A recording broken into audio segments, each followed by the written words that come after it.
हमने इल्तुतमिश के बारे में विस्तार से चर्चा की।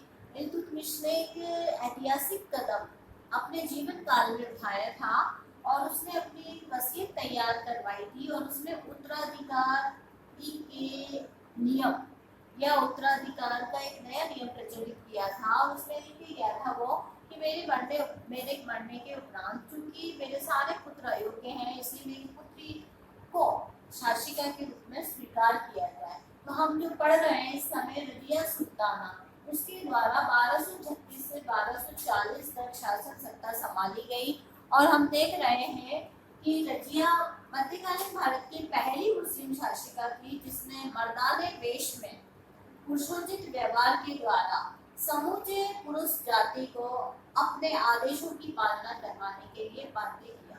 तो हम सबसे पहले देखेंगे कि प्रथम महिला शासिका और जो उसको सहयोग दिया था, जिसने शासक बनाने में, शासिका बनाने में जनता के समर्थन से वो शासिका बनी थी। क्योंकि इल्तुतमिश के मरणोपरांत उसका जो उलेमा वर्ग था, उसका अमीर वर्ग था, तुर्क सरदार थे, उन सब ने एक जो है उसके पुत्र बहराम शाह को गद्दी पर बिठा दिया था। तो बहराम शाह के समय जिस तरह के विद्रोह हुए थे, उन विद्रोह से घबराकर जनता ने उसे बहराम शाह को हटाकर और जनता के समर्थन से रजिया को गद्दी पर बिठाया गया। लेकिन रजिया गद्दी पर तो बैठ गई, लेकिन उसके सामने अनेक प्रकार की समस्याएं थी। सबसे पहले वेद उत्तराधिकार। वेद उत्तराधिकार से अभिप्राय ये है कि इल्तुतमिश के पुत्र जीवित थे। अब वो योग्य थे या अयोग्य थे ये अलग प्रश्न है, लेकिन पुत्र के होते हुए पुत्री सिंहासन पर नहीं बैठ सकती। तो सबसे पहली समस्या उसके समक्ष ये थी कि पुत्र थे, इसलिए पुत्री को सिंहासन पर बैठना वर्जित माना गया था। तो उसने किस तरह से समस्या से निजात पाई ये हम देखेंगे। दूसरा उसके समक्ष जो है समस्या थी अमीरों का विरोध। अब कौन से अमीर थे जो उसकी सत्ता का विरोध कर रहे थे कि एक महिला द्वारा हम शासित नहीं होंगे। पहला वजीर जुनेदी, मलिक जानी, मलिक पूजी, मलिक अय्यार, मलिक सालार, ये अमीर थे जो प्रमुख सत्ता की दावेदारी रखते थे और किंग मेकर के रूप में कार्य करते थे। इनके द्वारा नहीं चाहा गया कि जो है रजिया को सुल्तान बनाए। तीसरा, इस समय राजपूतों के विद्रोह हो रहे थे, उन्होंने ग्वालियर जीत लिया था, रणथंभौर दुर्ग हत्या किया था। तो ये भी एक प्रमुख समस्या थी कि इन राजपूतों का के विद्रोह का दमन किस प्रकार किया। फिर अगली समस्या थी क्योंकि चारों ओर विद्रोह का वातावरण था, तो अराजकता अव्यवस्था व्याप्त थी। उस अराजकता और अव्यवस्था को व्यवस्था में किस तरह से परिवर्तित किया जाए, ये उसके समक्ष एक समस्या। तो सबसे पहले उसने जनता के समर्थन से अपनी राजगद्दी को सुरक्षित किया। फिर जो सबसे बड़े बड़े अमीर थे उनका विरोध, उनका दमन किया। तो जो मलिक अय्याज और मलिक सालारी थे, इनको सबसे पहले अपने पक्ष में किया। मलिक पूची, मलिक जानी की हत्या करवा दी गई और इसके बाद उसने जो है एक और मलिक था, उस मलिक को उसने जो है मलिक पूची, मलिक जानी की हत्या करवा दी गई। और वजीर जुनेदी जो है भागकर जो इस तरह से नाटकीय ढंग से भाग के चला गया, पता ही नहीं चला कि वो मैदान छोड़कर किधर चला गया। तो इस तरह कभी कहीं हत्या हुई, कहीं विद्रोह का दमन हुआ और किसको अपने पक्ष में किया। इस तरह एक अमीरों में एक संशय का वातावरण उत्पन्न हो गया कि ये महिला किस तरह से अमीरों को अपने पक्ष में कर रही है और अमीरों में फूट डाल रही है। फिर उसने अगला जो कदम उठाया, सुल्तान की प्रतिष्ठा में वृद्धि। सुल्तान की प्रतिष्ठा में वृद्धि जैसे कि एक हम ये सोचेंगे कि एक महिला थी तो सिंपल जो है महिला चित वस्त्रों में दरबार में जाती होगी, कोई पुरुष उठता होगा तो उठता होगा, कोई बैठा रहता होगा, कोई उसके आदेशों की अवहेलना करता होगा। ऐसा नहीं था बच्चों, वो पहली महिला थी जिसने मर्दाने वेश में, यानी कि जो उस समय प्रचलित वेश था सुल्तान के लिए, कुबा यानी कि कोट, और कुल्ला एक टोपी होती थी जो सिर पे धारण की जाती थी, तो कोट और टोपी में वो दरबार में जाती थी और सारे मर्दाने वेश में न्याय करती थी, आदेशों की पालना करवाती थी, और कितने पुरुषोचित कार्य होते थे। सुल्तान के लिए जो कार्य निर्धारित थे, शिकार खेलने जाना, घुड़सवारी करना, वो उसके शौक थे और उन कार्यों को वो करती थी। इससे जनता उससे बहुत खुश थी कि हमें ऐसी ही महिला सुल्तान के रूप में जाएगी। फिर इसके बाद उसने जो है समस्या से निजात पाने के लिए अगला कदम उठाया, अपने प्रशासनिक तंत्र को मजबूत किया, अर्थात अपने विश्वसनीय और स्वामी भक्त अमीरों को अपना भक्त बनाया और उन्हें महत्वपूर्ण पदों से नवाजा। अब जैसे उसने जो है अपना नायब वजीर, वजीर का पद सर्वाधिक महत्वपूर्ण होता है सल्तनत काल में, वो एक प्रधानमंत्री का रोल अदा करता है, जो उसने जो है मलिक नायब वजीर मुहज्जबुद्दीन को बनाया, जो उसका विश्वसनीय था और स्वामी भक्त था।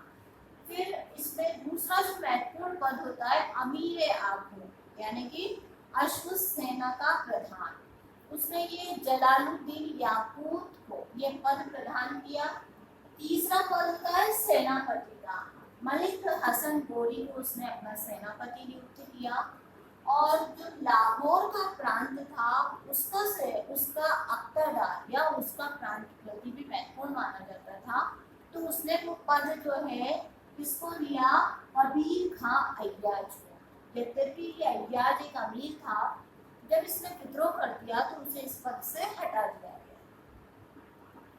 इन कार्यों के पश्चात उसने राजपूतों की ओर ध्यान दिया। रणथंभौर का दुर्ग जो तुर्क सरदारों द्वारा हत्या लिया गया था, तुर्क सरदारों से राजपूतों ने ये किया था, उसने अपनी एक सेना के माध्यम से इस दुर्ग को फतेह किया। ग्वालियर का दुर्ग भी अपने कब्जे में किया।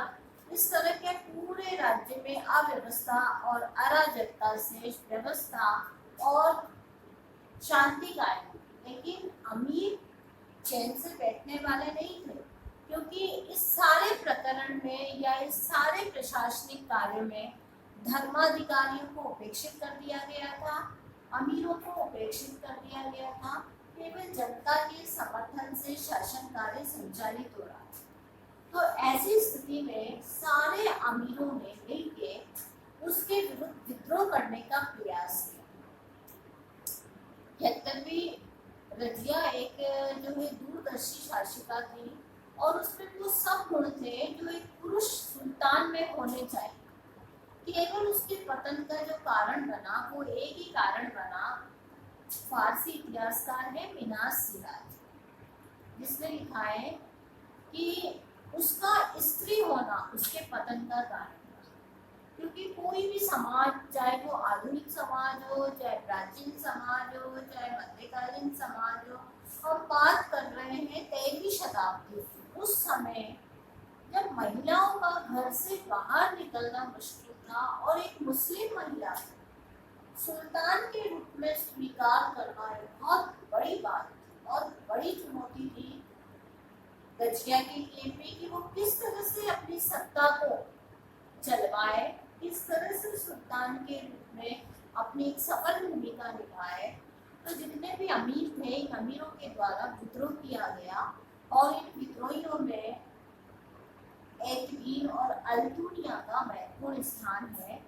और कहा जाता है कि ये विद्रोह इस तरह से किए गए कि जो है रजिया विद्रोह का दमन करने में सफल भी रही, और जब वो विद्रोह का दमन करके लौट रही थी तो एक जगह थी कैथल नामक स्थान पर डाकुओं द्वारा उन्हें पकड़ लिया गया और उनकी हत्या कर दी गई। इस तरह से 1236 से 1240 तक रजिया ने सफलतापूर्वक दिल्ली सल्तनत के शासन को संचालित किया और एक प्रथम महिला शासिका के रूप में अपने आप को स्थापित किया।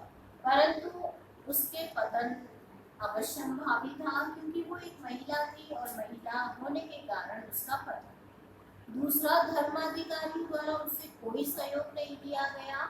तीसरा जो है अमीरों द्वारा उसका विरोध किया गया, और चौथी बात जो थी कि जो है जनता के समर्थन से गद्दी हासिल करी थी।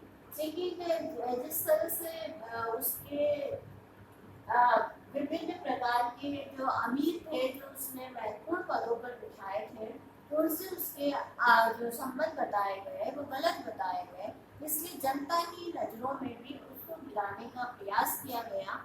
लेकिन कुल मिलाकर ये कहा जा सकता था कि वो एक महत्वाकांक्षी, साहसी, दूरदर्शी और ऐसी शासिका थी जो एक सुल्तान में गुण होने चाहिए वो सारे गुण उसमें विद्यमान थे। केवल उसका एक महिला होना उसके पतन का कारण बना। तो हमें आगे प्रेरणा लेनी चाहिए कि किस तरह विपरीत परिस्थितियों में भी एक महिला ने अपनी हिम्मत को बरकरार रखा, और इतने अमीरों के बीच में भी उसने जो है 1236 से 1240 के बीच में शासन संचालित किया। वास्तव में एक जो है रजिया का शासनकाल इतिहास में स्वर्ण अक्षरों में लिखे जाने के काबिल है।